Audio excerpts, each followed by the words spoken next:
Yesterday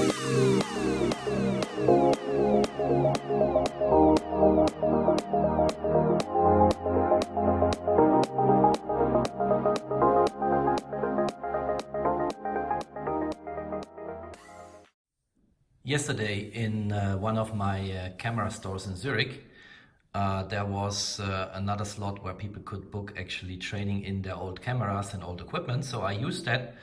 I traded in a lot of stuff I was not using for about a year, because I think what you don't touch within a year you probably don't need. So I made some cash and invested that cash in a new Fuji camera. So it's the Fuji GFX 50r. It's a medium format camera, and I wanted to briefly unbox it and then later on also share with people how I'm going to set up this camera. I have quite some experience with shooting Fuji cameras. I used to have the Fuji GFX, which actually is the same here. It's a GFX 50s, which is a slightly more bulky camera, but in terms of weight and if you actually look at the cameras, it's probably not that much of a difference. What I like about the GFX 50R is it has a form and an appearance like a rangefinder camera, but has a medium format sensor with about 50-51 megapixels of resolution. And shooting Fuji is sometimes a very good experience. They have quite some nice sensor technology with the X-Trans sensors, and I used already years ago old Fuji cameras for taking pictures of the Milky Way. Actually, if you want to see some footage and pictures taken with the Fuji GFX 50s, there are some videos on my channel. For instance, in Israel, Jerusalem, or in Athens, in Greece, also in Zurich. And I think it is a nice image quality you get out of those cameras. The image quality and the sensor technology in the 50R is exactly the same as in the 50s. But as I mentioned, the outer appearance, the form and shape of the camera is different. This one looks more like a rangefinder camera. Also, it is like a bulky inflated Leica or X Pro 2 from Fuji or XE3 from Fuji. So I think it's quite a heavy piece of metal, like a big block or brick. But I just like that style, and I also want to see what I can get out of this camera in the next days, and then come back here and probably also post some pictures. So let's unbox the camera, let's see what's in the package. So we open this up. It's a brand new one, not a pre-owned one. So we have some manuals here. We have one in German, Bedienungsanleitung. We have a French one, because this one was bought in Switzerland. We have something else here, I don't think we need that. Let's get this opened up. And here we go, it looks like the camera itself.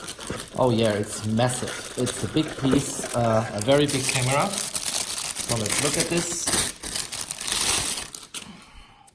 So here we go, that's the camera. You see it's a rangefinder style camera. There are various differences to the GFX 50s, which I might look into later. There is a nice, I think it's 3.6 or 3.7 million viewfinder here, which I actually like a lot, the location of the viewfinder, because I'm shooting with my right eye. So if I have this on my face, my nose is no longer pressing on the display, like on the 50s, where the viewfinder is here on top of the camera, and where you always have your nose on your display here. So I like that one. I like the style of the camera. If we look at that here, and let's open it up for a moment. You see it's a very big sensor. It's the smaller version of the medium format sensors, not the big one you have in a Phase 1 or a Hasselblad, but it is a medium format, and there is a different look to medium format cameras. I think it's pretty clear that they are not fully comparable with full frame cameras. So let's get this closed up. I'm always hesitant to keep the sensor open for a long time because of dirt and dust. So what else do we have in here? Okay, so this is a United States charger here, I guess. We have the same for Western Europe. It's this one here, so that will fit for Germany, Switzerland, Austria, all of those countries. I actually don't know why they use a different bag for all of those adapters. Seems like a waste to me. You could have packed them all in one bag, but that's fine. That looks like UK, Great Britain. And there is another one which is for Asia Pacific, I guess. Then we have a charger here. That looks to me like almost the same charger, or maybe the same charger as we had it on the 50S. And then in order to actually get this working, let's look at the European one here. So you plug this on here, you click it firm, and then you can plug it into the wall. So you don't have cables, you just plug it into the wall, and there are advantages and disadvantages. I like this form more, but of course if you have, let's say, a series of power plugins on the wall, and you plug this on top of it, all the other ones will be covered. And if you would have a cable, you just don't waste that charging capacity. But in general, I like these. I think they're versatile. If you push this up, you can replace it. If you're going to the United States, you take the other one here, just click it on, and then it's good to go for the United States. So nice system. We actually have the same on the Hasselblad X1D. Then what else is in the back? There is a strap here. I never use these straps. I have my cameras without strap most of the time. If I use a strap, I like the Leica straps, and the ones you can buy in different colors, but is not my style typically. There is something to, okay, this is a protector here. If you get the strap on the camera, you want to make sure that on this side here, the basically the finish of the camera is protected, so you can put this on here. And then let's see, what else do we have? This is the cable, obviously, something for the cable. So there is down here a port which you can use and open. And then you can plug this in here to stabilize your cable if you are on, I think it's tethered shooting what you would do here. I have to check this out. And then the last thing in the box, I guess, is the battery. Let's get this out. And that's the same battery as we had it in the, let's pull this around, same battery as we had it in the 50S. It's the NPT125. So since I pre-owned a 50S from Fuji, I can reuse my spare batteries on this one as well. That's it. Later on I'm going to demonstrate how I set up this camera. The menu on Fuji is way more complicated than on Leica cameras, but there are also more options you can use. For instance, the camera has what I use sometimes, and I demonstrated in the video on this channel on the Phase 1 IQ4. They have focus stacking, which is very nice if you want to shoot in a way that everything from the foreground to the background is pinpoint sharp.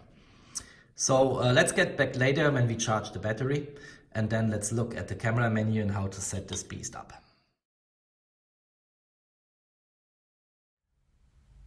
Before setting up the camera, let's briefly look at the spec sheet here. 51.4 megapixels is the precise resolution.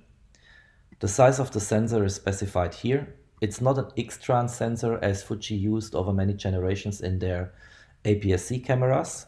It's something different, and they call it a bi-array with primary color filter. There is some technical background on this, but I don't think people need to know this in order to make beautiful images with that camera. On the size of the sensor, it is a medium format sensor, but it's a smaller version. Not the full medium format you would get in a Phase 1, for instance. It is about 1.7 times larger than what you get in a full-frame camera. And if you have to calculate focal length from focal length specified for the GFX 50R and want to calculate it down to full frame, you need to multiply the focal length by 0.79 in order to get the full frame equivalent. On the resolution, here is the largest resolution you can get. It's a large resolution. It gives you a lot of pixels. You have lots of reserves to crop into the image, and you also can go for large prints. On the shutter, you get the mechanical shutter as fast as 1/4000th of a second. If you also activate the electronic shutter, you can go even faster to 1/16,000th seconds. And I think that is perfect if you want to freeze a moment in movement, for instance, a drop of water falling down or scenes like that. Continue shooting 3 frames per second, nothing to write home about. This is for sure not a sports camera. It will do okay, and I need to check the autofocus and the tracking mode, but it is not the ideal camera if you go to a car race or a horse race and want to capture and freeze certain moments. in a lot of frames per second, like many cameras have 10 frames per second, where you can be sure that one of the 10 shots you take per second might give you the scene you want to have here. On the video mode, this is also not very impressive. So you have Full HD as the maximum with close to 30 frames per second. So it's not a video camera, it's not a sports camera. I think it's an ideal camera, as I had it on the GFX 50s for perfect image taking. And you need to be aware of this. If you spend so much money on a camera like the price tag of this camera will force you to, then you should be aware that for video this is not the ideal solution, and for sports photography and action photography it's also not the best solution. It's just for still images. And then on the battery life, it says 400 frames per battery charge experience on the GFX 50s. In my cases was that I get out more frames per battery charge, but it depends of course on the settings you have on the camera, how often you use the live view for instance, and these kind of things. And you also get certain specifications on the length of video filming you can get on that camera. So with that and no further ado, let's go to setting up the camera, and also let's look at some lenses which you find in the G-mount portfolio.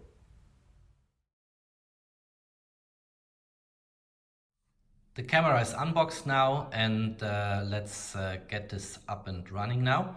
So the first thing I typically do, because I like to resell my cameras after some time, is I put some display protector on here. It's not an expensive investment, and it prevents from scratches on the display of the LCD.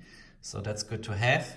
In general, the camera is supposed to have nice weather sealing, and you will see it when we open the battery compartment and SD card slots, how it firmly snaps in and clicks for closed. And people should not get worried if they want to take photos in rain or more nasty environmental conditions. We have the battery here. It's the Fuji battery which came with the camera. It's the same as on the GFX 50s, as I mentioned before. It's fully charged now. Will be the first time we switch on the camera. I have two SD cards here. So one is, sorry, let's turn this around. One is a Lexar with 128 gigabytes, and it has 300 speed here, if you read that mark here, and another one is from SanDisk and has only 95 speed. So if I want to do, for instance, time-lapse with a high sequence of high-resolution shots, I should make sure that I choose the SD card slot which refers to this SD card here, because then storage will be much quicker, and even large resolution shots can be stored in a sequence in a time-lapse.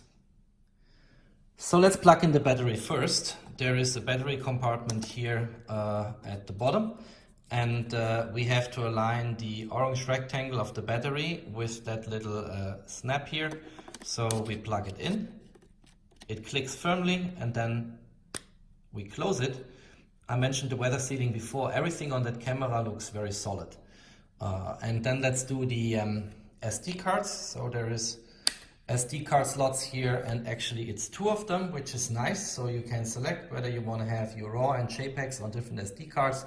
You can select where you want to store your video, and you can also, if you have a commercial shooting, make sure you can use one SD card slot as a backup, so nothing gets lost in case you have an SD card error. So let's get one SD card in the first slot and the other one in the second slot. And then let's close this up. Very solid, very nice. I also have 4 G-mount lenses here. And if we look at them, so let's look at this one first. This is a 23mm lens here, and the widest open aperture is f4, so it's a wide angle lens. What you need to be aware is that if you change from full frame to medium format, the way you set up your camera and think about lighting conditions is changing. And I did a video on the so-called crop factor between full frame and medium format cameras, and I will link them down in the info box under this video, so you can look into that video if you're interested to learn more about the relation between full frame and medium format sensors. In a nutshell, if you follow that tutorial, you'll find that the 23mm lens on the G-mount system corresponds to an 18mm focal length in a full frame context. And the same applies to the aperture. So an f-stop of 4 corresponds to an f-stop of 3.2 in full frame context. That's important to know. And I remember in 2017 when I had my first Fuji medium format camera, the GFX 50s, it took me a moment of time to figure out how to translate my photography from the full frame context which I was used to into a medium format setup. So let's mount this lens here. Let's see. So we have the protector here. We get this off. As I said in various other videos, never leave your lenses or your camera open longer than necessary. We line this up here and then we rotate it until it clicks. This is done. Very solid. In general, I should say the grip on that camera is nice. I have rather small hands compared to a male grown-up person, but this camera is very solid, very good from a grip perspective in my hand. And now it's set up, so we have the lens mounted, we have the SD cards in the slots, and we have the battery in. And now let's try to switch this on for the very first time and do the basic setup, which I typically do when I purchase a new camera. So when you switch on the camera for the first time, there's a little switch here on top of the camera. The first menu you get to see is the language selection. I keep this at English. Then let's go into the menu here.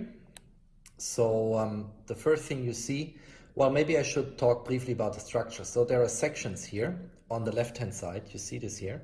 So there's a general setup, video, flash, camera, autofocus, manual focus, dedicated menu entries if you go up to that, and then basically image size, image quality, and all of that. So whenever you are in the menu entry and you want to switch to a different section, you push that little joystick here to the left-hand side and you're in the section selection. So this is very convenient if you want to quickly go to a certain menu entry, if you know where it is, of course. So let's start with image quality and image size. Image size here gives you the typical medium format aspect ratio 4:3.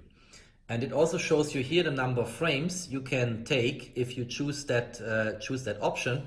It says 6,233 frames.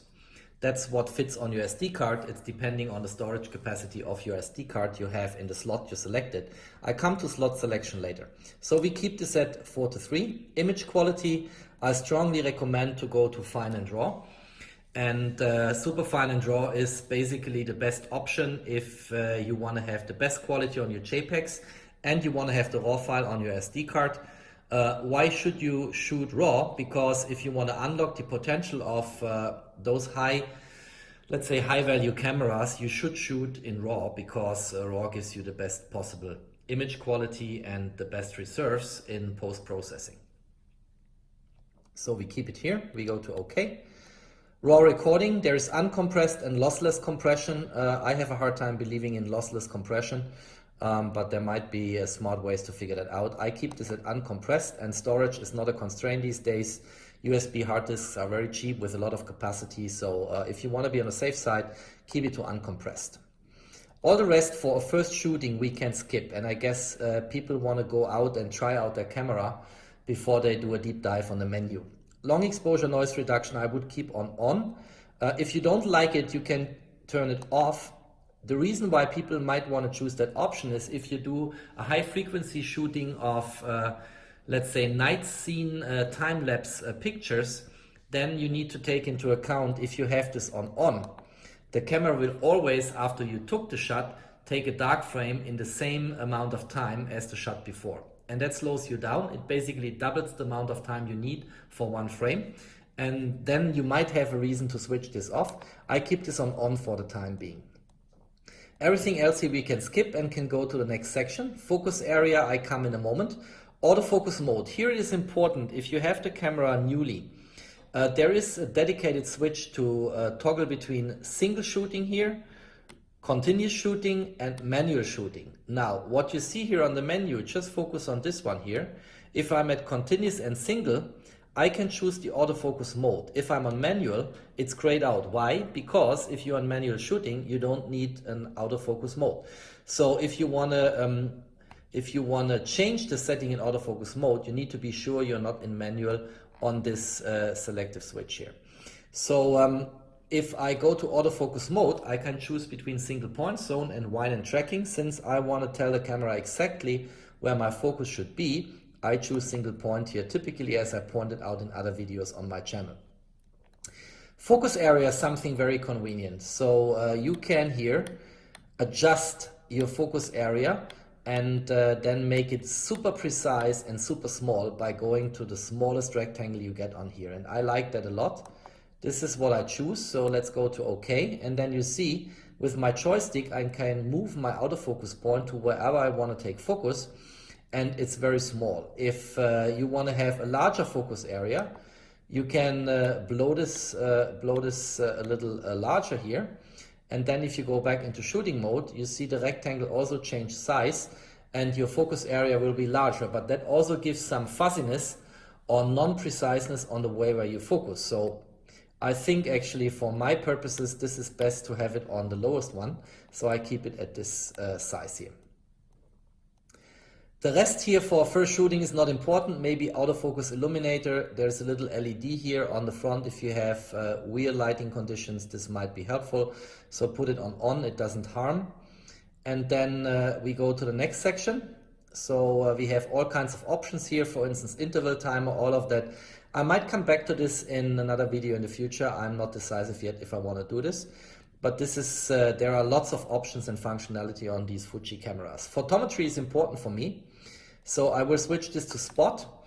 And the reason why I'm doing this is in the same way as pointed out in another video on, I think, the Leica Q2, is that I do not only want to tell the camera where I want to have precisely my focus, I also want to decide myself where I meter light.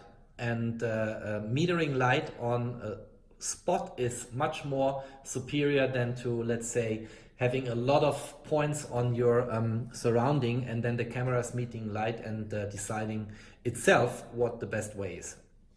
You can always then customize one of those buttons as auto exposure lock and then in this way segregate the focus process from the light metering process, and that is, in my opinion, the most superior way of taking photos.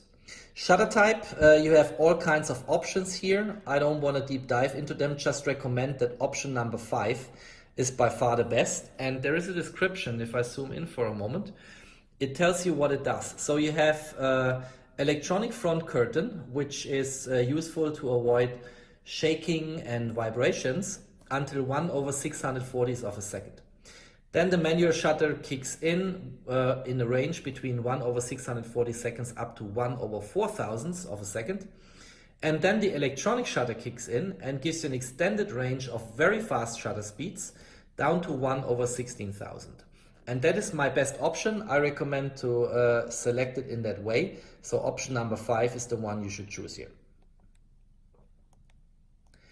The rest here is not so important, I think. On the ISO, I think that is pretty well known what you can do there. If you go for a first shooting and you don't want to bother about ISO, maybe you want to go here to auto. And on auto, you have 3 options here: auto 1, auto 2, and auto 3. And if you deep dive into that, you get always 3 menu entries: default sensitivity, maximum sensitivity, minimum shutter speed. I checked this. If you go to auto 2, exactly the same picture. If you go to auto 3, exactly the same picture. Now this is a customization of your ISO settings, and I do this just once in this video here. So on auto 1, the default sensitivity is if your light is sufficient, then the camera tries to figure out a setting, even in program mode, that your ISO sensitivity is equal to 100. The maximum sensitivity you can choose here, that's the maximum boost you allow for ISO. I set this to 3200. And then the minimum shutter speed is related to the rule of thumb that 1/focal length should be your minimum shutter speed.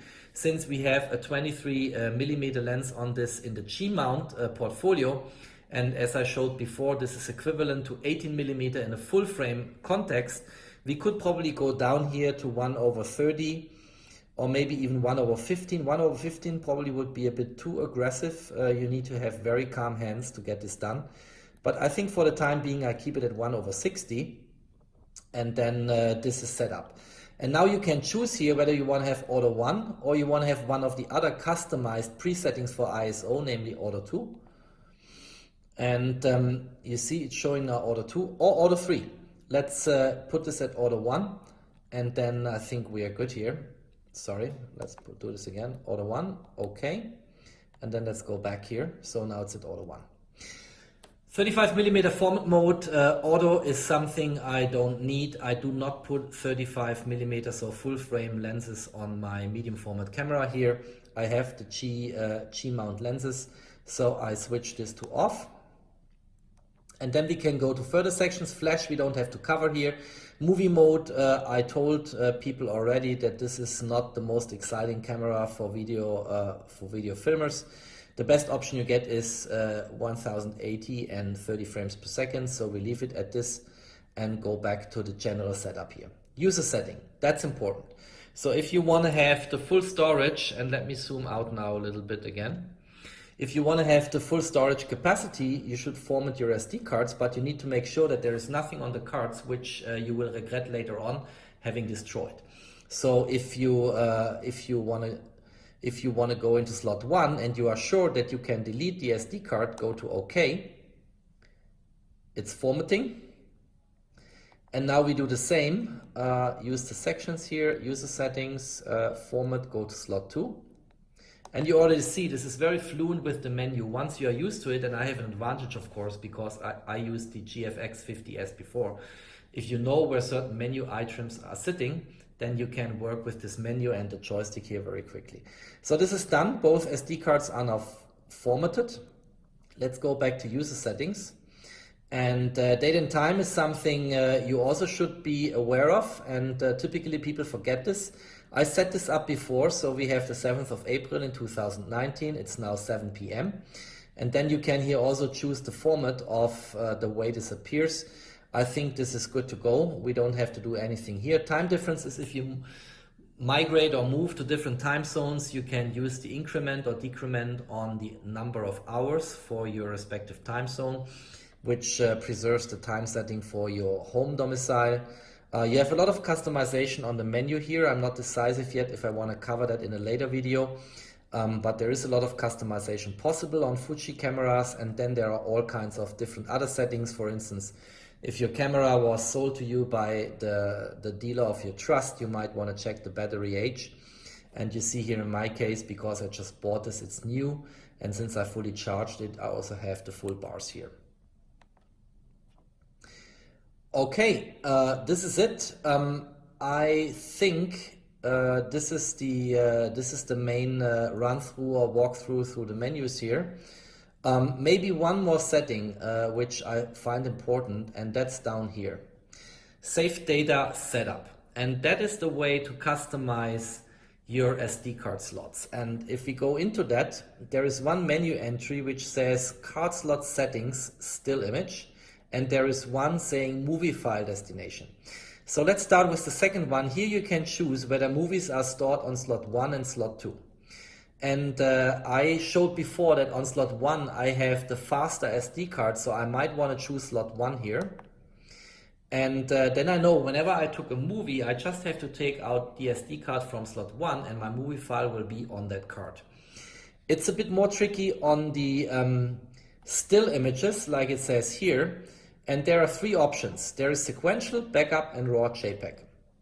And the way this works is sequential is if the first card is fully occupied by photos, it automatically starts to store from that moment on photos and images on the second card in card slot number 2. This is something I don't use because the capacity on the SD cards I have in the slots is just large enough. And from time to time you clean it up and transfer images to your computer anyway, and then you can delete them or format the SD card. Backup is very important for people who do professional shootings. For instance, if you're a wedding photographer, and a wedding in normal circumstances should happen once a lifetime, you don't want to get a wake-up call in the evening and all the images you took during day are ended up on an SD card which turned out to have an error. And that's why you can choose backup here. And then backup means everything stored on the SD card in slot number 1 will exactly be replicated on SD card number 2. So you drastically reduce the risk of having a faulty SD card in a slot and then the images are not properly stored. And then the last one is RAW and JPEG. That's my option. RAW and JPEG means that RAW is stored on one SD card and JPEG on the other SD card. And then when I'm home after a shooting and I want to have a quick look, I take out one SD card, have all the JPEGs on it, and then if I go into post-processing, I take the first card out and have all the RAW files on that card. And that is very important, and I think accelerates my workflow. That's it. There is not more I wanted to say. If you follow my instructions and set up your camera in this way, you're good to go for a first shooting, trying out the new gear. And if you liked that video, please give me a thumbs up. And if you want to see more content from me, please subscribe to my channel.